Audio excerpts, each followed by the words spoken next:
Now, you may have also noticed we had some volunteers here tonight, those that were serving your drinks, those were volunteers, and so I'd also like to just thank them. In just a moment, you get a chance to meet our honorees. I know many of you know them, but before we do that, it's my pleasure to recognize members of their families who are with them tonight, so I would ask the family members to please stand and remain standing so we can welcome you. With Anna Cox, we have her husband, Jim Rule, nieces Diana Campbell and Jennifer Chilcote.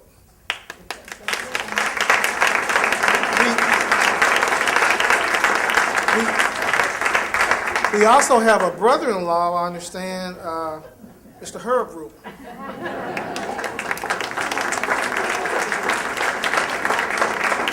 Okay.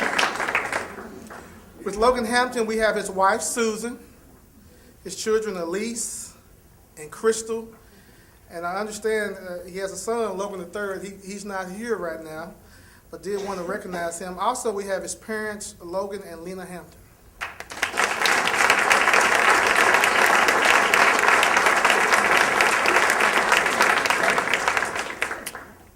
With Miss Susan May, we have her husband, Ron May, her son, Jim Gray, and his partner, Henry Louie.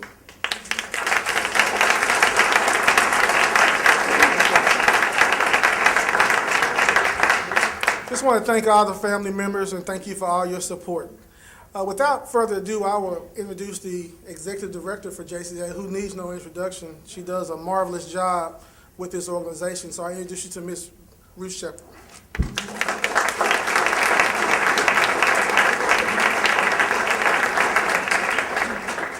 I forgot to put this on Oscar's part of the agenda, so I want to recognize any past Belts Award winners who are here. So stand up, and we're gonna point you out. We're gonna call you out. Okay. Just remain standing. Remain standing for just a minute. Remain standing. It's Griff Stockley, Pat Youngdahl, Jean Gordon, Sanford Tollett, Albert Porter, Ted Holder. You know, this is hard, y'all. Larry Mays, Joyce Hardy, Stephen Copley. Is there anybody else? Oh, back there, Freddie Nixon. And who else? And Ed Matthews. And Larry Mays. Did I skip? No, I think I said Larry. But nevertheless, I don't want to skip Larry. These are past award winners. Yay.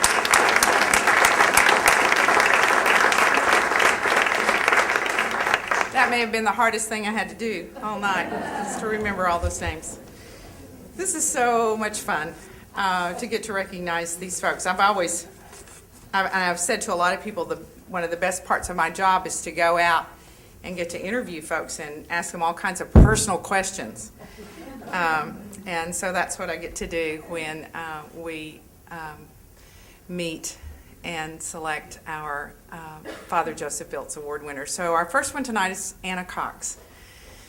Anna Cox has worked with Mother Teresa and studied with His Holiness the Dalai Lama. But it was probably her mother who set her life's path. When the little girl Anna was distressed by some injustice that she saw, her mom would often say, "When you grow up, you can do something to change people's lives." Sure enough, Anna is definitely doing something every single day. Anna grew up in Connecticut and moved to Fort Smith before her senior year in high school. She says civic engagement was a constant in her home, and her mother, accompanied by other women, both black and white, often drove to Little Rock to work for equal rights. During Anna's college years, the issues of the day were integration and women's rights. Anna describes herself then as young and impassioned, but not very skilled. After the dormitory for black women students at the University of Arkansas burned down for the second time, she naively decided to circulate a petition in her all-white dorm asking that the black girls be allowed to live there too. She walked down the hall, petition in hand, only to find empty rooms. All of the girls had gathered in one room where they not only refused to sign the petition, but also bombarded her with angry questions such as, "Would you want a Negro girl to use your hairbrush?" She remembers feeling very vulnerable and alone. Anna married a kindred spirit activist, and together they moved to Little Rock because they couldn't find jobs in Fayetteville to pay their way to school. She earned her degree in sociology and psychology from UALR, had a baby, and continued her activist work. She worked on George McGovern's campaign, protested the war in Vietnam, and continued to support racial integration and women's rights. She remembers attending the public memorial service for Dr. Martin Luther King Jr., hosted by Governor Winthrop Rockefeller on the Capitol steps in Little Rock in 1968. Anna says, "I was deeply touched by Governor Rockefeller's courage and energized by the diverse crowd. It felt like we Arkansans were developing a template of how to think in grand and inclusive ways about our future." Over the years, Anna worked in the Arkansas State Hospital and the Little Rock Public Schools. After earning her master's in clinical social work, she entered private practice. Following her own near-death experience in a medical procedure, Anna began to practice meditation. In 1979, Anna traveled to India, where she served in Mother Teresa's Kalighat Home for the Dying in Calcutta. Through feeding, bathing, and cleaning the wounds of those who were dying, Anna learned of the profound connection that is possible when we accompany someone through the transition from life into death. From Mother Teresa, she also learned that those who have little material goods are not necessarily suffering. Anna witnessed families living on the sidewalks with hardly any possessions, but who were rich beyond measure in the emotional and spiritual gifts of family and intimacy. Returning from her first trip to India, she was invited by friends to join them in Madison, Wisconsin, to help prepare for a visit of His Holiness the 14th Dalai Lama. Between preparing meals and ironing robes for the monks, Anna was able to sit in the temple with the Dalai Lama as he prepared himself for the services, and Anna knew then that she had found her spiritual home. Upon her return to Little Rock, she began to practice as a you're going to have to help me with this one. Vajrayana Buddhist, and along with others, Anna founded the Ecumenical Buddhist Society, which has provided a place for meditation, retreats, classes, and social events since the early 90s. Anna was drawn to begin her nonprofit, Compassion Works for All, in the 1990s after she met and got to know Frankie Parker, a death row inmate and fellow Buddhist, who had contacted Anna to help him prepare for his impending death. While visiting Frankie, Anna met other death row inmates and helped them through their grief following Frankie's execution. After his execution received national news coverage, Anna began to hear from prisoners from across the country. Anna gained accreditation as a certified religious advisor so that she could visit with more than one prisoner at a time. She's inordinately proud of those in prisons who have developed insight and compassion for themselves and who in turn have reached out to support others as mentors and guides, especially to the youngest among them. What began as prison visits to a few has grown into offering a self-help newsletter for over 4,000 around the country in jail or prison, with a prison home study curriculum on finding hope and meaning in one's life, and even learning to read. Anna refers to her inspirational, to her inspirational and self-help videos as piddly. But they now number over 150 and are available on the internet and have been viewed by countless people. She regularly receives thanks from soldiers in a war zone or a parent somewhere far from Little Rock, Arkansas. Anna and her small band of dedicated board members and volunteers, including her husband of 25 years, Jim Rule, believe in the drop and ripple theory of change. Through Compassion Works for All, they are daily providing the drops of compassion. The ripples are evident, traveling farther and wider than any of us will ever know. Anna Cox.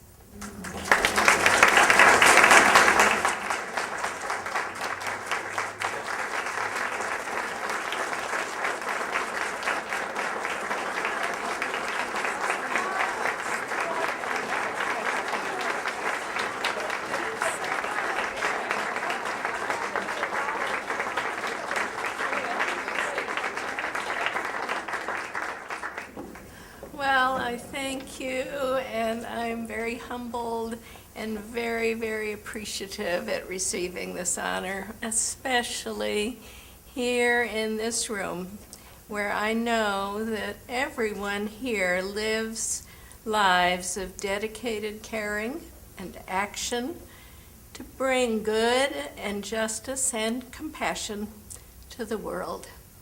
This is a powerful group of people. Your work spreads throughout the community and throughout Arkansas. And I was wearing my little Walk for Unity t-shirt the other day as I walked around Lake Willistine. And there's a young boy who was fishing along the bank of the lake, and he looked at my t-shirt and he said, "Walk for Unity. I did that twice." So the word spreads. And so much is being done by all of you that, of course, I could easily pass this honor around. And I've had so much help from so many, including my husband, Jim, and all of those who work for Compassion Works for All, and some of you are here, some of my board members, and so many, many others that I've known you through so many years of doing so much. Together, it is all of us that are helping people to change their lives. So, thinking of all of you, I was moved to just share a simple reminder. And that is, as each of us lives our own unique gift, I like to think that we all collectively empower each other and all we do just by remembering that we aren't alone. In fact, we are all together one vast movement. And we see all around us the terrible suffering brought about from injustice and self-serving. And I think for all of us, sometimes it feels like we can never fix this world. But in acknowledging that we are all together as one great force of justice and healing and compassion, a force composed of many drops, and then all of our ripples, we are what makes change happen.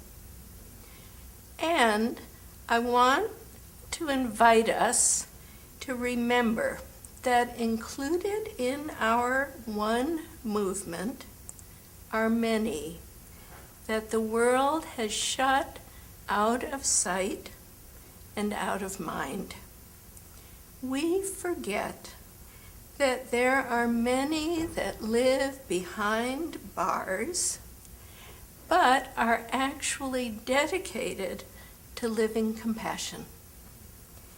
In our Compassion Works for All community, there are over 4,200 who follow a path of healing themselves and caring for others in prisons. And some of these people we in our little group meet in prison, and many, many, many we hear from in letters. And they know you are out there working for them.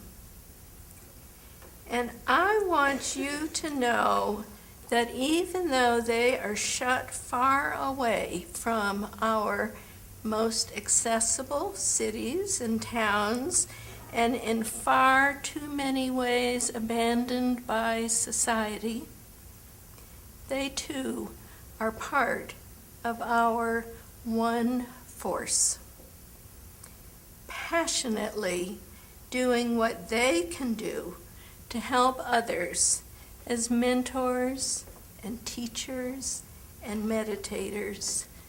They too send love and peace to everyone, everywhere.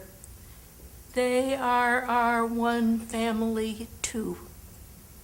And they say, just as we do, that they want to live lives to benefit all.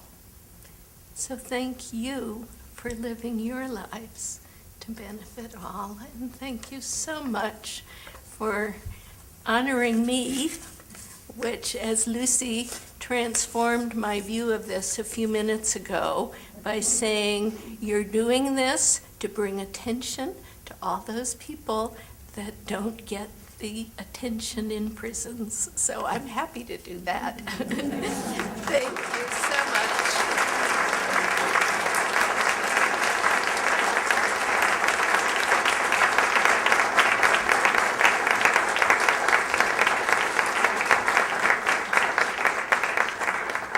Thank you, Anna.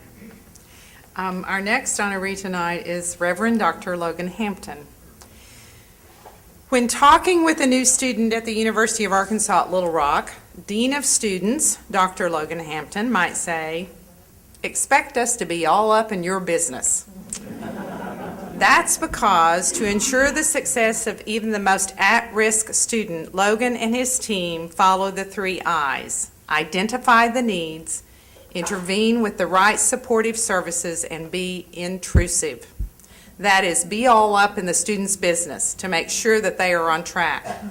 With this method, they are demonstrating the adage, a student doesn't care what you know until they know that you care. It all started when Vice Chancellor Dr. Charles Donaldson, you want to wave? Took a look in 2007 at the graduation rates of UALR's African American male students and realized that group was too often failing because somehow the university was failing them. So Dr. Donaldson called a meeting with Logan and another colleague, Daryl McGee, and he said, "We've got to fix this now. We don't have time to study the issue or convene a committee. We've got to do something now." Thus, UALR's African American Male Initiative was born. The results were immediate and astounding. Within their target group, the fall 2009 average GPA was 2.695 compared to 1.812, which was on probation for the non-participants. One of the most interesting interventions, one of those I's, has been the peer success advisors, upperclassmen who are trained to work directly with the incoming students. Turns out, the advisors seem to benefit almost as much as the students that they are serving. During the 4 years of the program, Logan has seen a culture of success develop among the incoming and continuing African American male students. So, when Logan was tapped to oversee the Chancellor's Leadership Corps, which are students who have shown outstanding grades, service, and leadership in high school, he was delighted with this opportunity. However, the first year, those outstanding students didn't necessarily continue to perform at an outstanding level. Only 48% of them retained the Chancellor's Scholarship. Thinking they just hadn't selected the right students, Logan added a face-to-face interview. But they still didn't perform up to expectations. Logan thought, why don't we treat these scholars as if they are at risk? So using the same eyes, they brought the CLC students to campus 1 week early to teach them how to be a college student and required them to live on campus. They got all up in their business too. And the results were again staggering. They doubled their retention rate to 88%. Logan and team are now planning similar programs for African American females and for Hispanic students.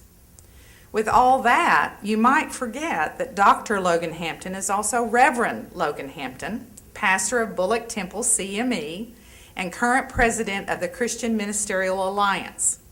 Through his church, he has supported unity in the community, a neighborhood effort to celebrate racial progress since the 1957 desegregation crisis at Central High School, which is just across the street from Bullock Temple. And at the 50th anniversary of the crisis in 2007, a time capsule was constructed to hold items that reflect our memories, ideals, and hopes about life in Little Rock. The time capsule will be opened again in 2057. Logan Hampton says that the most challenging leadership experience he has ever had was serving for 3 years as the chair of the State of Arkansas Daisy Gaston Bates Holiday Committee at the invitation of then Governor Mike Huckabee. Why so challenging? Logan explains that every person in our state claims the legacy of Daisy Bates in a very personal way. So there were many differing opinions about what is right and proper as we celebrate her impact. During his tenure, the task force held a humanitarian awards banquet and events across the state. Logan feels extremely grateful to those members of the Christian Ministerial Alliance who began the restoration of the Bates home, and at the same time, he feels a great responsibility to continue their work of preserving the home and legacy for the future. Like so many of us, Logan feels personally connected to Mrs. Bates in that he benefited directly from her leadership for racial equality. He says, "I never attended a segregated school with inferior books or supplies. I personally owe Mrs. Bates."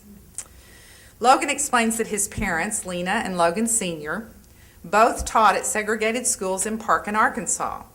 When he and his sister were ready for first grade, however, their parents chose to send them to the integrated school because they felt it would give them better opportunities. The family soon moved to Pine Bluff, where Logan was a good student and outstanding in track and field. When it came time for college, Logan and his buddy Greg Sargent chose Arkansas Tech, a primarily white school in Russellville, mainly because the track coach, Tim Rutledge, just wouldn't take no for an answer. Logan says that he had always had a sense of being black, but never did he embrace that racial and cultural heritage as much as he did in college, where he pledged to fraternity and held campus-wide leadership positions.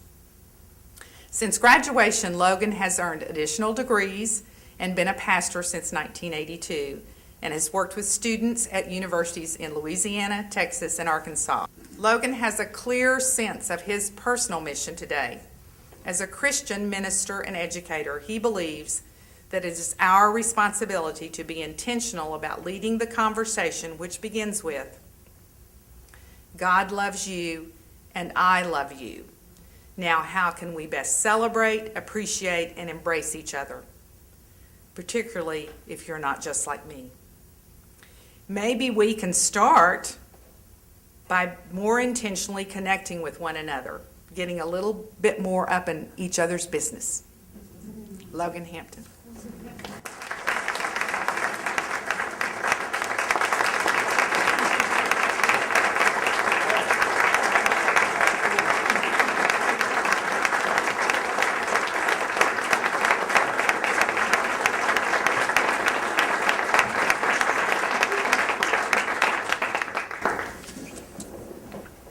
Now, Ruth and Susan, now all of that applause doesn't count toward my 5 minutes, does it?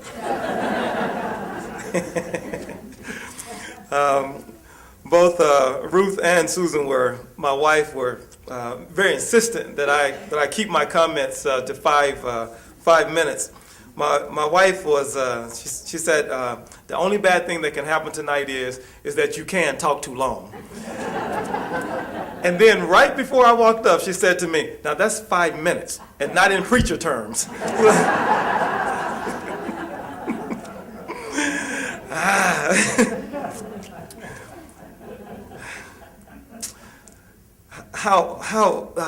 Yes, Anna, how absolutely humbling it is to be numbered as a friend in this gathering. To share this moment with Anna Cox and Susan May, two wonder women who transformed our community by serving the least of these, is certainly my honor. For this honor, I really offer my sincere thanks to Ruth and the JCA staff, to Oscar and to Jay Barth, and all the board members. As one of our town graduates, your work shaped my work and my life. And the JCA is truly a prophetic organization. You continue to do justly, to love mercy, while leading our community in racial and ethnic healing and reconciliation. Let me pause just to say a word of thanks to my family for gathering tonight. My folks, Logan and Lena, who are here, and Susan, my wife, and Elise and Crystal, and my son, Logan III, who is absent. Miss Russo, if she's still here, Logan is preparing to take on the Little Rock Central Tigers later this week. So that's in a soccer match. So I really feel a bit like Forrest Gump, walking through history and arriving at just the right time to be a part of something meaningful. When I was assigned to serve as pastor of Reed Memorial in the South End, I didn't know it was right around the corner from the home of Elsie and Daisy Bates. When I joined the Christian Ministry Alliance, I did not know they had a special relationship with Mrs. Bates and the Bates home. Later, when I was elected president of the Christian Ministry Alliance, it was Comcast and AT&T and the Bates Foundation and the architect Quindacia who combined to restore the home to its circa 1957 expression. It was the Alliance, its members and partners, who paid off the debt on the home. When I was assigned to be the pastor of Bullock Temple, it was Joel Johnson and Sanford Tallett, Bilt's winner, who led our church to host unity in the community. It was our church's lay leaders like Brother Talley and Sister Peters, who's here, and Sister Vicki Johnson and Brother Twilley, who established a summer academy to educate students throughout the summer. Then one day, a few years ago, I walked into the office of Dr. Charles Donaldson, who, after receiving some disheartening information about African American males on campus, demanded that something be done. My longtime friend and actually my high school nemesis, but we overcame that. Dean Darrell McGee, in his great zeal, hearing Dr. Donaldson's charge, went out and hired Harvell Howard, and a few days later, the ULR African American Male Initiative was born. And Chancellor Anderson and his cabinet, and the Winthrop Rockefeller Foundation, and African American male faculty and staff, and female staff as well, and upperclassmen at the university committed their resources and time and energy to ensure the program's success. I just happened to stumble into the Chancellor's Leadership Corps and have an opportunity at a unique period in time to transform that program and watch it grow from 50 to 100 to 100 to 175, and then be joined by Nick Steele, who has all the energy in the world to work.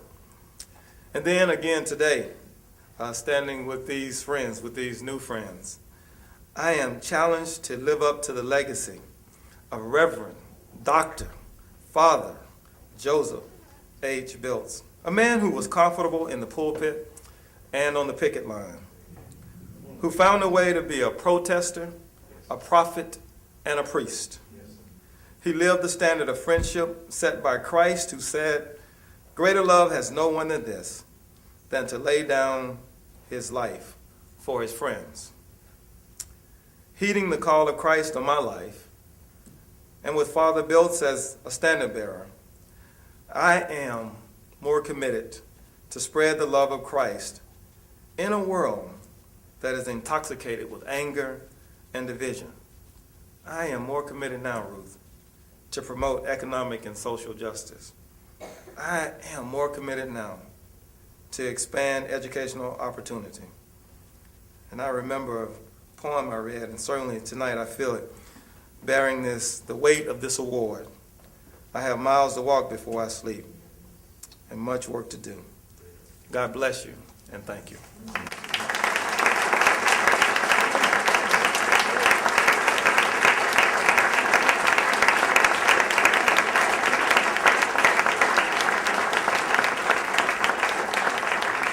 Thank you, Larry.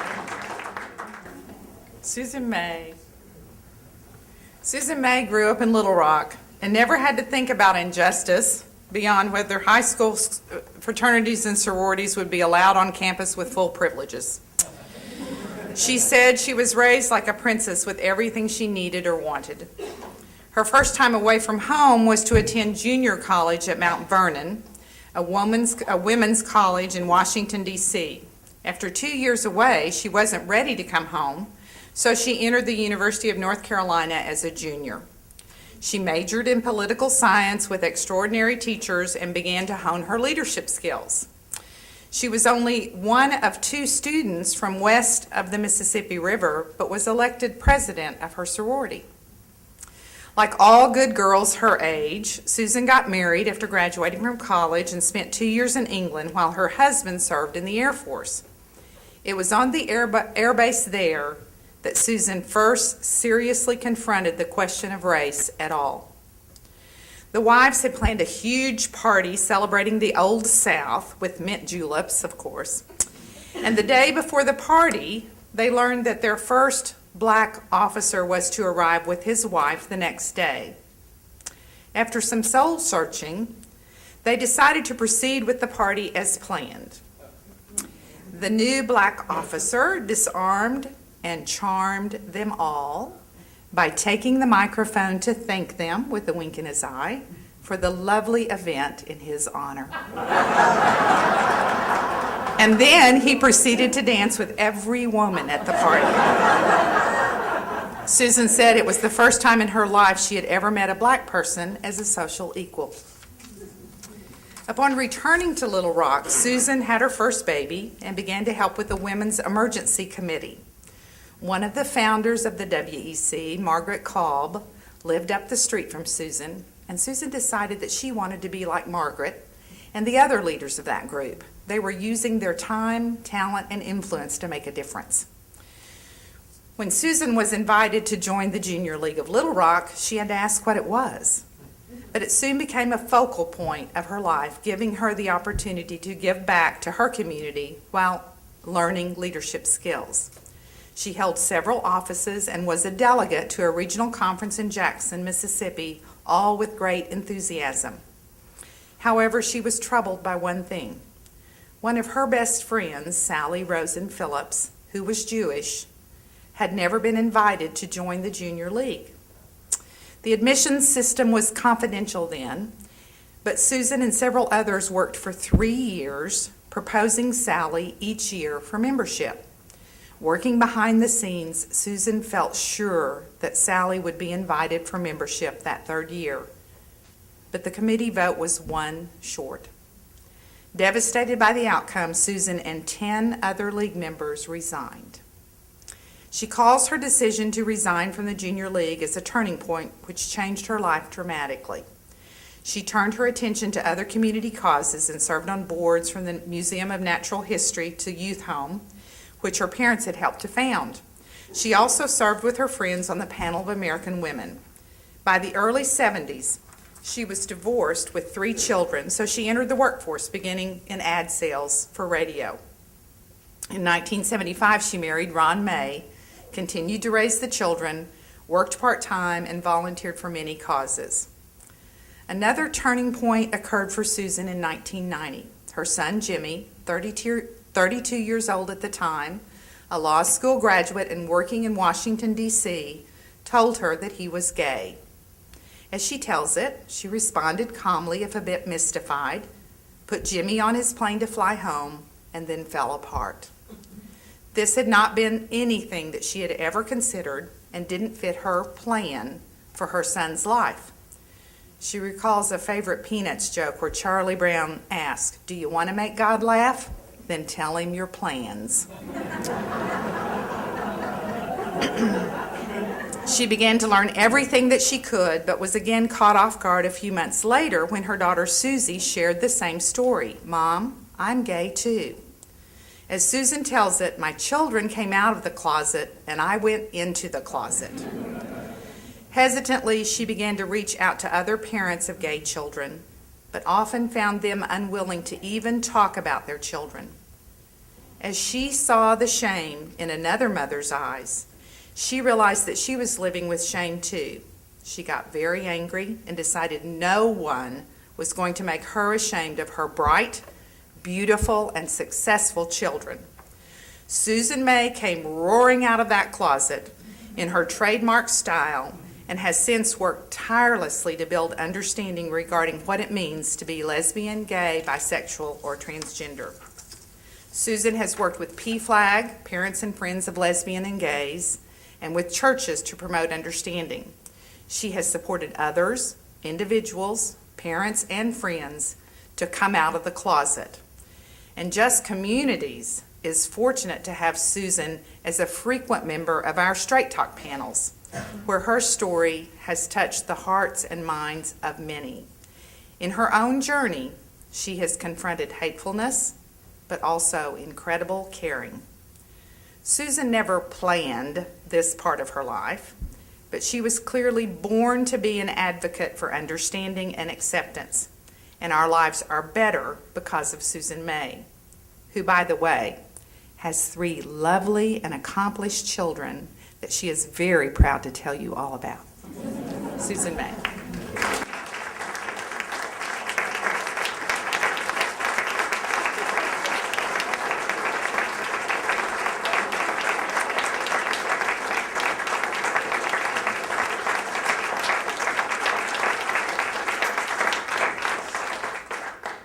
I have a very short speech. My son Jim said, "Mother, if you'll read it over 20 times, you'll be able to memorize it."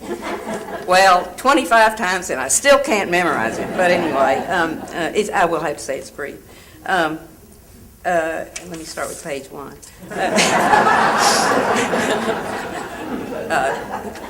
Thank you, Ruth and JCA, for this honor. I really am. I can't believe some of the people in whose company I have been chosen to join. I am truly humbled. Actually, I am here because of my gay children. I wouldn't be here if I didn't have 2 gay children. I have a daughter, Susie, and I have a son, Jim, who is here tonight with his partner of 12 years, Henry Louie. And that makes me very happy to have them here. Jimmy and Susie came out to me 22 years ago. I would not have been able, in my wildest imagination, to think of myself as standing up before a group of people talking about gay rights 22 years ago. But it's wonderful to be here tonight. Actually, my heroes are my children, because that's what brings me here tonight.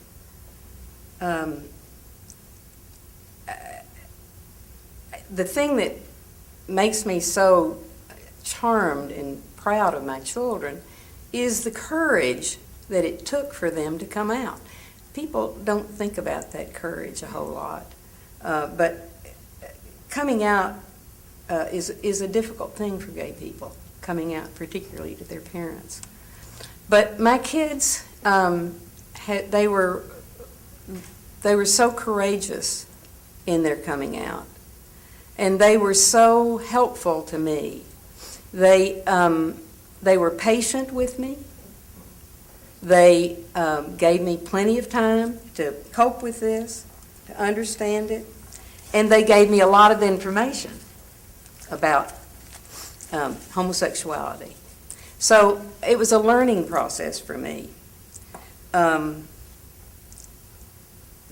The thing that I think was the most touching for me was to recognized the fact that they trusted me.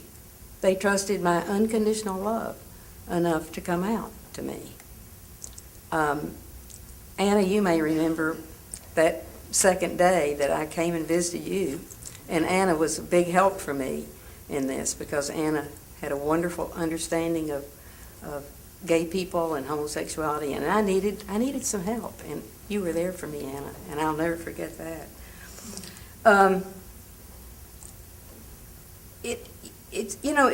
One of the things about this whole courage thing is that when I talk to parents who are having difficulty with the issue and the family is all confused, the first thing I do is I congratulate them. I say, congratulations, you have raised courageous and honest children who trust your love enough to tell you this most important part of their very being. So that, I think, once a parent recognizes that, then you begin to understand a little bit, little by little, you begin to understand it. About the time I was poking my head out of the parents' closet, because there is definitely a closet for parents, about that time, Jimmy had been so patient and was giving me books to read and understanding. But Ron and I were on a trip to San Francisco, and I had read a little ad about a bookstore that was down in the gay neighborhood.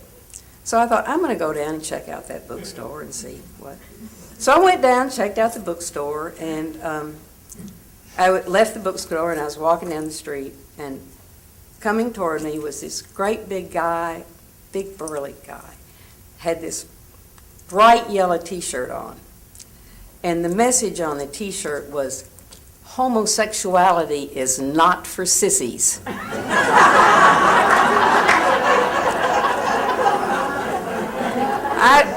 I didn't say anything to that man, but I thought, amen, brother.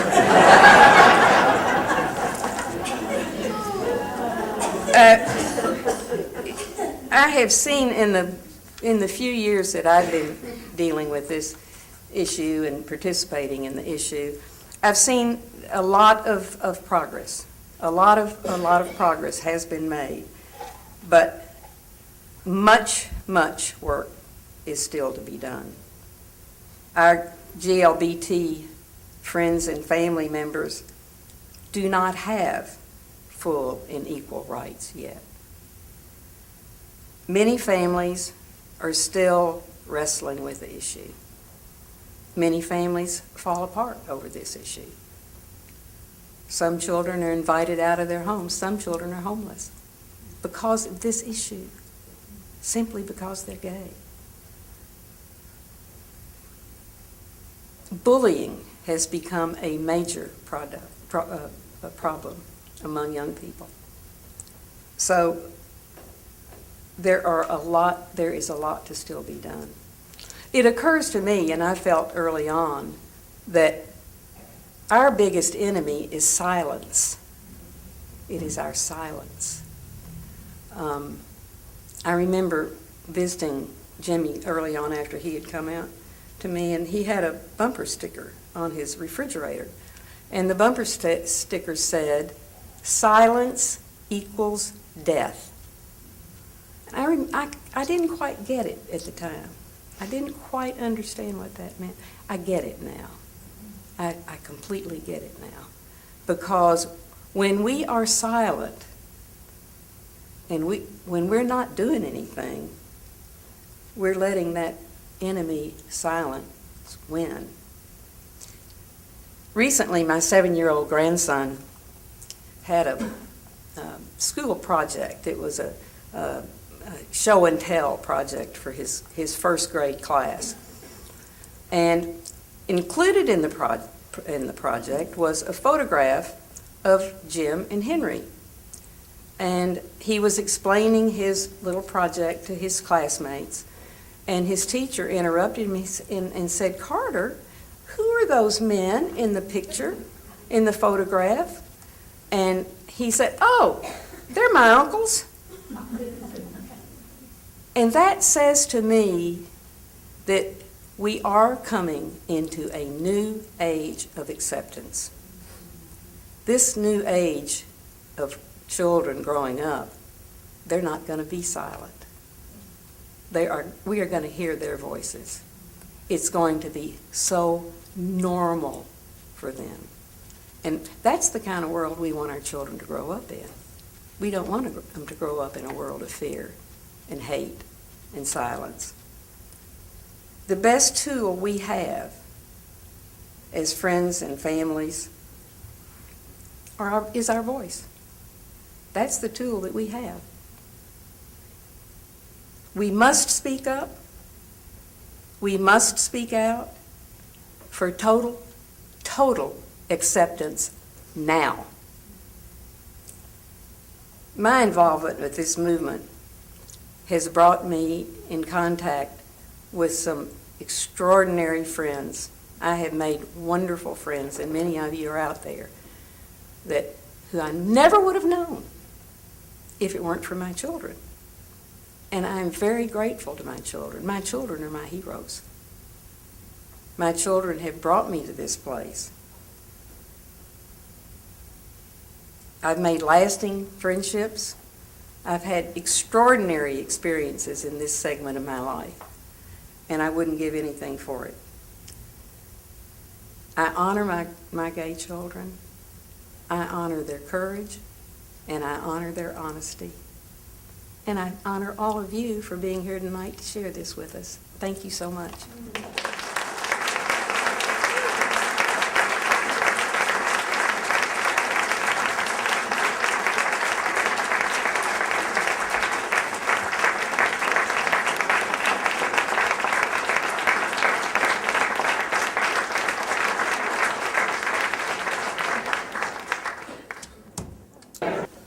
Wow, if you can't get motivated after hearing those three honorees speak,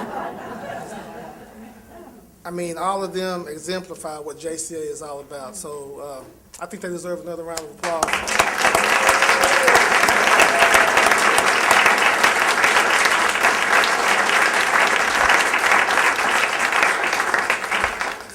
As we close out, we just want to mention a few things. There are still some refreshments out there, so feel free to mix and mingle and socialize, and please eat all the food that's out there. Also, we just want to mention, JCA has a lot of great things going on, and the next big thing JCA has is what we call our Town for Teens. It's a summer camp. Many of you have experienced some of the programs of JCA, and you know they're life-changing. So if you know of any teen you think would benefit from that, encourage them to go out to the website, take a look, and if they have the opportunity to attend that camp, it will change their life. Also, we talked about the Walk for Community. It's a ways off, but it's November the 4th, and we would love to see each of you there at that walk. It's a great time. It'll be a lot of fun. And so with that, we're going to close out, and it was great seeing everybody tonight. Thank you.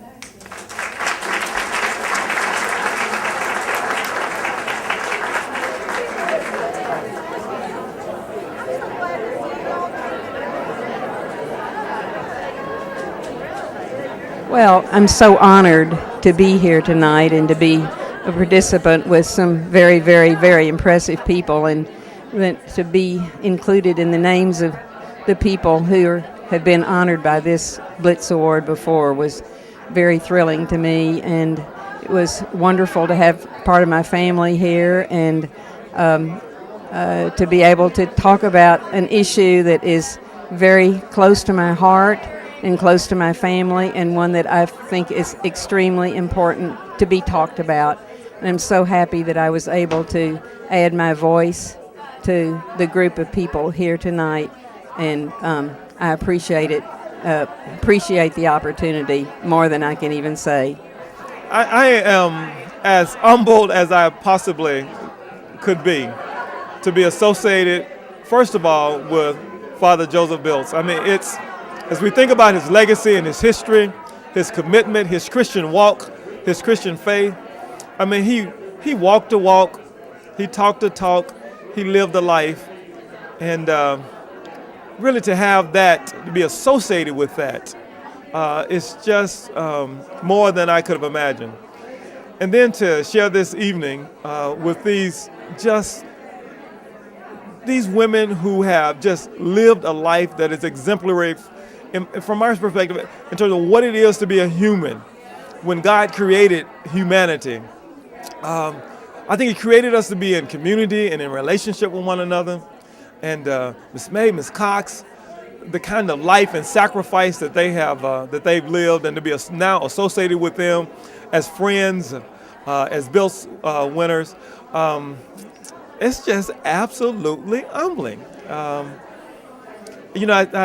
said to Ruth a little earlier, I said, I think I've got you guys fooled. But it's just wonderful.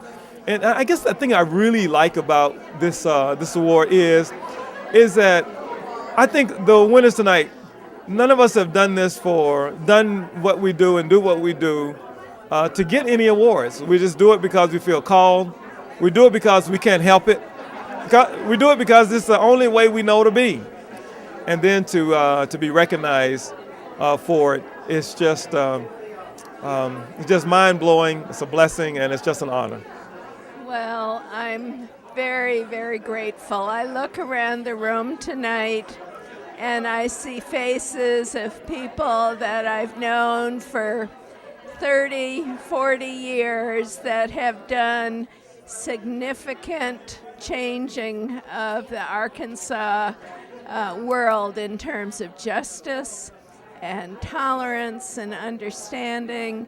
And it touches me deeply to be in a space sharing a world with these dynamic, courageous people. So to have received this honor, I feel like one of the gang, and yet I feel very, very grateful that the work that I am doing is representing people in a world that aren't seen. And so if I can be their voice and if I can bring attention to their issues, then I can feel like I'm doing something of benefit for all of them. They're working hard to help themselves and then turn around and help their families in their communities and all of those in their prisons. And they don't have a voice that's heard in the world. So I'm happy to be their voice, and I thank JCA for this opportunity so much.